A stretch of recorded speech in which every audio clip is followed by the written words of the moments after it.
God has given us life to live, and that life is best lived by grace. Hello everyone! Magandang araw po sa inyong lahat. Buenas tardes, buenos dia, ano man po yung inyong tamang panahon na inyo pong nasasaksihan ng programang ito. Kami po ay bumabati sa inyo ng magandang araw at naniniwala kaming patuloy niyong nararanasan ng pag-iingat, pagpapala at ang tagumpay na dinadala sa atin ng ating Panginoong Hesus. Salamat po sa inyo. Ang programa pong ito ay nasasaksihan nyo dahil po sa pakikipagtulungan ng aming pong ministeryo dito po sa Melbourne, Australia, ang Newness in Christ Ministries. Kamusta po kayong lahat? Tayo po ngayon ay nasa 7 weeks na atin na pong napag-umpisahang miniseries na may title po na 7 Steps to Victory. Hinango po natin ito mula po sa libro, booklet ni Andrew Wommack na 7 Steps to Victory o 7 mga hakbangin tungo sa tagumpay. Pinag-uusapan po natin na layunin ng Panginoon na hindi lamang po tayo ma-born again, maging anak niya, but habang nandito tayo sa lupa ay makapamuhay tayo ng may tagumpay. So, we have covered po last episode ang victory step number 5, yung pong may title, yung pong mayroong yung may instruction ng Panginoon, panglimang instruction po ng Panginoon kay Moses, I have given into your hands o naibigay ko na sa iyong kamay. So ito pong ating episode number 6 ay may pamagat na little by little. Ito po ang episode title niya, little by little. So ayon po dito sa step number 5 na napag-usapan po natin nung nakaraan, ang ibig sabihin po ng Panginoon nang sabihin niya po kay Moses itong step number 5 ay may kinalaman po ito at anchor po ito sa step number 4 na sabi niya tingnan mo. So ang ibig sabihin ng Panginoon, tingnan mo dahil naibigay ko na sa inyong mga kamay.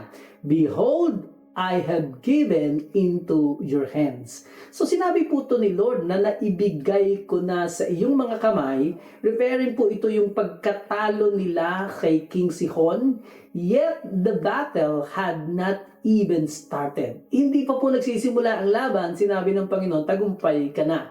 Alam niyo po, ganito po ang Panginoon dahil nga God sees the end before the beginning.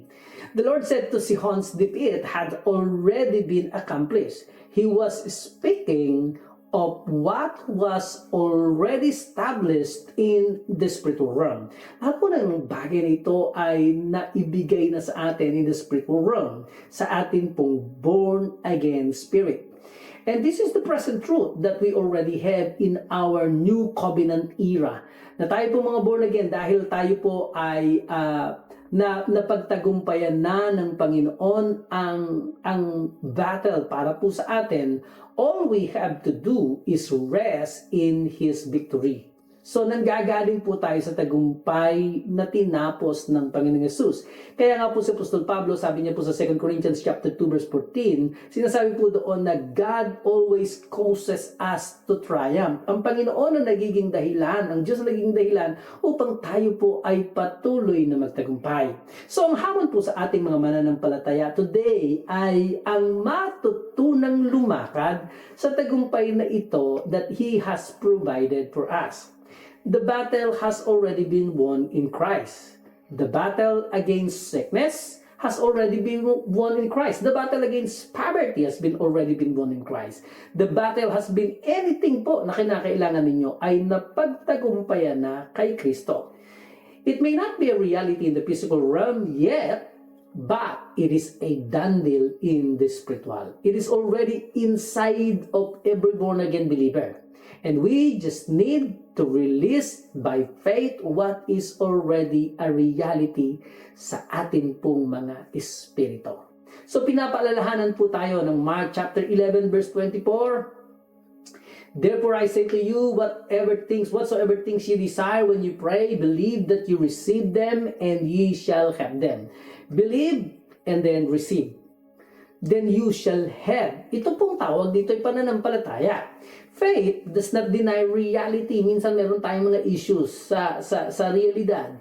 But it's just recognizing that there is a higher reality ang salita ng Diyos.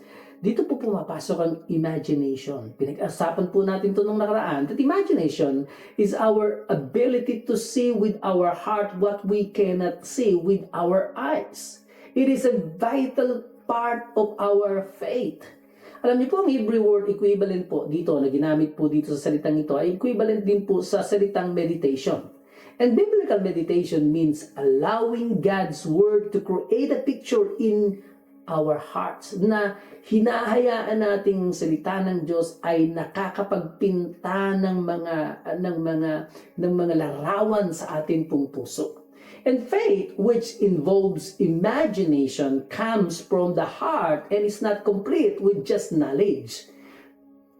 Pati nga po itong pananampalataya, ito po yung pananampalataya. But faith is the ability to see what He has given into our hands before it happens. Parte po ito ng ating pananampalataya.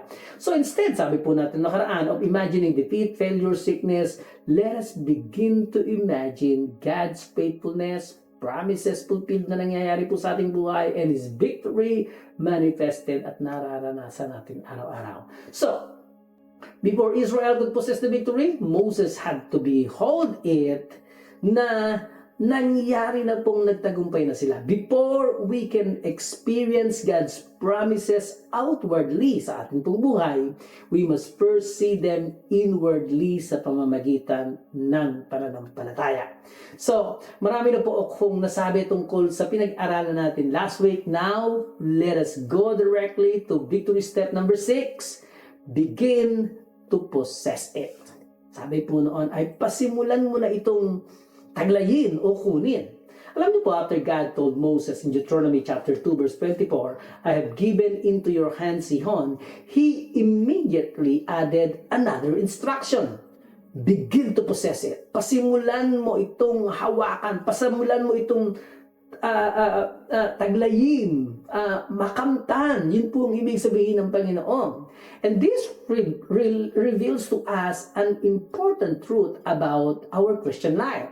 That God's promises may be given instantly. Natatanggap niyo po itong pangako ng Panginoon. But possessing them is often a process. Yung maranasan natin ito is a process. Ito po ay isang paglalakbay, ika nga. God's promises are often received little by little. Kung meron po kayong katabi na kayo po ay nanonood at nakikinig, sabihin niyo po sa katabi niyo, little by little. At ito po yung episode title natin for this week. Marami pong mananampalataya ay nag-expect that every answer to prayer ay mangyari agad immediately. Pero ang sinabi po ng Diyos sa Israel dito sa Deuteronomy chapter 7 verse 22, at unti-unting itataboy ng Panginoon mong Diyos ang mga bansang iyon sa harapan mo. Maaaring hindi mo agad sila puksain, baka ang mga hayop sa parang ay masyadong dumami para sa iyo. Alam niyo po, another way of saying this is they couldn't handle God giving them all the promised land at once, kasi nga po meron po itong process, unti-unti po ito. Likewise po, we have to grow into all of the goodness the Lord has made available para sa atin. If the Lord gave us all that He has planned for us before we had the character to maintain it, His blessing would destroy us. Alam niyo po, kung tutuusin niyo, kung sasummarize niyo, it is also the grace of God and the love of God for us. Kaya po hindi agad nangyayari ng biglaan ang kanyang mga pangako. The promised land was theirs by covenant, but they had to possess it progressively. The same principle often apply to us. Little by little nga po. Spiritual growth, renewing of mind, and character development ay unti-unti. It is a process.